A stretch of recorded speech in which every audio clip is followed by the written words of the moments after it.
Shalom Bapak Ibu semua. Saat ini kita ada di khotbah minggu bersama Boksu Willy. Dan tema khotbah minggu ini adalah kita tidak diselamatkan oleh perbuatan baik. Mari kita bahas. Kita akan mulai dari satu pertanyaan. Apakah saudara pernah melihat orang-orang non-Kristen di sekitar kita yang hidupnya tampak jauh lebih baik daripada rata-rata orang Kristen? Pertanyaan selanjutnya bisa membuat kita bingung. Orang yang tampaknya begitu baik dan jauh lebih baik daripada rata-rata orang Kristen, apakah mereka harus masuk ke dalam neraka dan dihukum oleh Allah hanya karena mereka tidak percaya kepada Yesus Kristus sebagai Tuhan dan Juru Selamat?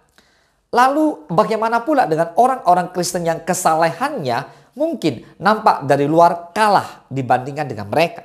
Tentu saja ini hanyalah gambaran umum yang kita temui. Di dalam sejarah juga ada begitu banyak kok orang-orang Kristen yang kesalehannya di atas rata-rata daripada orang-orang di dunia, bahkan sangat dikagumi oleh banyak orang.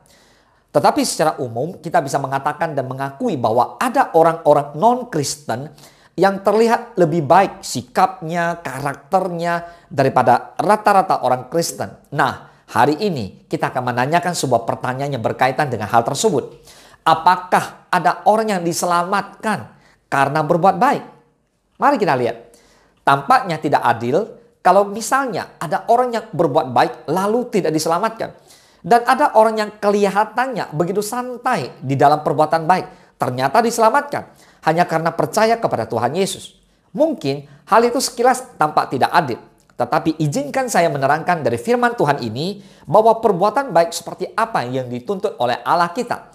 Alkitab tidak menyangkali bahwa kalau ada orang yang bisa berbuat baik, maka orang itu juga akan diselamatkan. Mari kita lihat Roma 2 ayat 6-11 dikatakan demikian.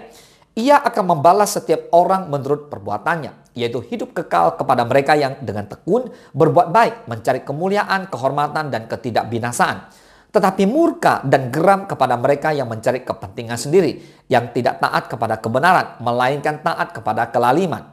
Penderitaan dan kesesakan akan menimpa setiap orang yang hidup yang berbuat jahat. Pertama-tama orang Yahudi dan juga orang Yunani. Tetapi kemuliaan, kehormatan, dan damai sejahtera akan diperoleh semua orang yang berbuat baik. Pertama-tama orang Yahudi dan juga orang Yunani. Sebab Allah tidak memandang bulu. Katakan amin. Nah, ayat firman Tuhan ini juga jelas memberitahukan kepada kita semua, kalau ada orang yang dengan tekun berbuat baik, mencari kemuliaan dan kehormatan, maka orang itu bisa saja diselamatkan. Amin. Di ayat ke-13 dari pasal yang sama, Rasul Paulus mengatakan demikian. Karena bukanlah orang yang mendengarkan hukum Taurat yang benar di hadapan Allah, tetapi orang yang melakukan hukum Tauratlah yang akan dibenarkan. Jadi bukan yang mendengarkan, yang melakukan. Yang melakukannya dibenarkan. Amin. Jadi kalau ada orang yang melakukan hukum Taurat atau dengan tekun berbuat baik, orang itu bisa saja diselamatkan. Nah, dari sini kita bisa melihat keadilan Allah. Dia memperlakukan prinsip yang sama untuk semua orang. Barang siapa yang mampu berbuat baik dengan tekun dan mampu melakukan hukum Taurat, maka ia akan diselamatkan. Tetapi persoalannya muncul. Apakah ada orang yang mampu melakukannya? Di dalam Galatia 3 ayat ke-10 dituliskan, karena semua orang yang hidup dari pekerjaan hukum Taurat berada di bawah kutuk. Sebab ada tertulis, terkutuklah orang yang tidak setia melakukan segala sesuatu yang tertulis dalam kitab hukum Taurat. Amin. Jadi tuntutan hukum Taurat sudah jelas, yaitu menuntut kesetiaan dalam melakukan dan menuntut keseluruhan dalam melakukannya. Wow. Pertanyaannya, apakah ada manusia yang bisa melakukannya? Jawab. Dalam Yakobus 2 ayat ke-10 dituliskan, sebab barang siapa menuruti seluruh hukum itu, tetapi mengabaikan satu bagian daripadanya, ia bersalah terhadap seluruhnya. Artinya gini, jadi walaupun kita melakukan 99% dari perintah Allah, tetapi ada 0,1% atau 1% lah yang kita lewatkan begitu, maka kita bersalah terhadap seluruhnya. Tuntutan Allah sudah jelas. Lakukan dengan setia terus-menerus tanpa pernah gagal. Dan lakukan seluruh tuntutan itu. Apakah ada orang yang mampu? Apakah ada orang yang bisa? Jelas tidak ada satu manusia pun yang bisa. Jelas tidak ada seorang pun yang mampu. Sehingga tidak berlebihan apabila saya membacakan sebuah ayat di dalam Alkitab yang sebagai kesimpulan ya. Yaitu di mana di Yesaya 64 ayat ke-6 dikatakan seperti ini. Demikianlah kami sekalian seperti seorang najis dan segala kesalehan kami seperti kain kotor. Kami sekalian menjadi layu seperti daun dan kami lenyap oleh kejahatan kami seperti daun dilenyapkan oleh angin. Perhatikan, segala kesalehan, bukan segala kesalahan. Mungkin lebih mudah kita pahami jika dituliskan sebagai segala kesalahan kita seperti kain kotor. Tetapi di mata Allah yang kudus, yang mulia, kesalehan manusia tampak seperti kain kotor. Bayangkan, betapapun salehnya seseorang, betapapun ia sungguh-sungguh mau melakukan kebaikan, tetapi tetap di mata Allah orang itu tidak bisa memenuhi tuntutan Allah. Karena manusia tak bisa memenuhi tuntutan Allah, maka kita bisa mengatakan bahwa tak ada seorang pun yang bisa diselamatkan karena berbuat baik. Catat, tetapi kita bersyukur kita diselamatkan bukan karena berbuat baik. Kita diselamatkan karena iman di dalam Yesus Kristus Tuhan kita yang kebenarannya menjadi kebenaran kita. Jadi sebanyak apapun amal dan kebaikan yang dilakukan oleh seorang manusia tak akan pernah mengubah status berdosanya di mata Allah. Kecuali jika orang berdosa mau datang kepada Kristus, mengakui segala dosa-dosanya dan menerima Dia sebagai Tuhan dan Juru Selamat. 1 Yohanes 1:9 dikatakan, jika kita mengaku dosa kita, maka Ia adalah setia dan adil. Sehingga Ia akan mengampuni segala dosa kita dan menyucikan kita dari segala kejahatan. Boleh katakan amin.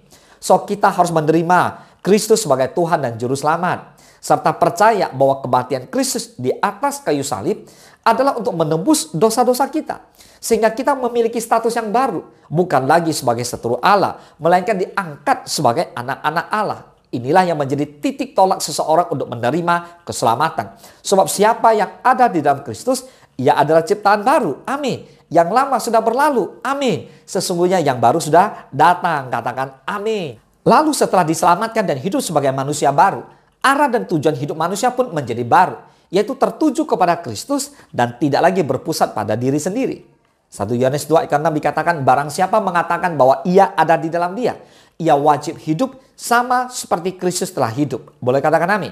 Nah, perbuatan baik kita sebaik apapun ternyata bukan kendaraan yang bisa mengantarkan kita menuju keselamatan. Dan itu secara tegas dikatakan Paulus dalam suratnya kepada Titus di Titus 3 ayat ke-4 sampai ke-7. Lihat, tetapi ketika nyata kemurahan Allah, Juru Selamat kita dan kasih-Nya kepada manusia, pada waktu itu Dia telah menyelamatkan kita bukan karena perbuatan baik yang telah kita lakukan, tetapi karena rahmat-Nya oleh permandian kelahiran kembali dan oleh pembaharuan yang dikerjakan oleh Roh Kudus yang sudah dilimpahkannya kepada kita oleh Yesus Kristus Juru Selamat kita, supaya kita sebagai orang yang dibenarkan oleh kasih karunia-Nya berhak menerima hidup yang kekal sesuai dengan pengharapan kita. Boleh katakan amin. So kita diselamatkan bukan karena perbuatan baik, tetapi oleh rahmat-Nya berdasarkan kemurahan Allah atas kasih karunia-Nya begitu besar kepada kita dengan menerima Yesus Kristus sebagai Tuhan dan Juru Selamat. Itulah yang membuat kita berhak menerima keselamatan. So perbuatan baik itu penting, benar.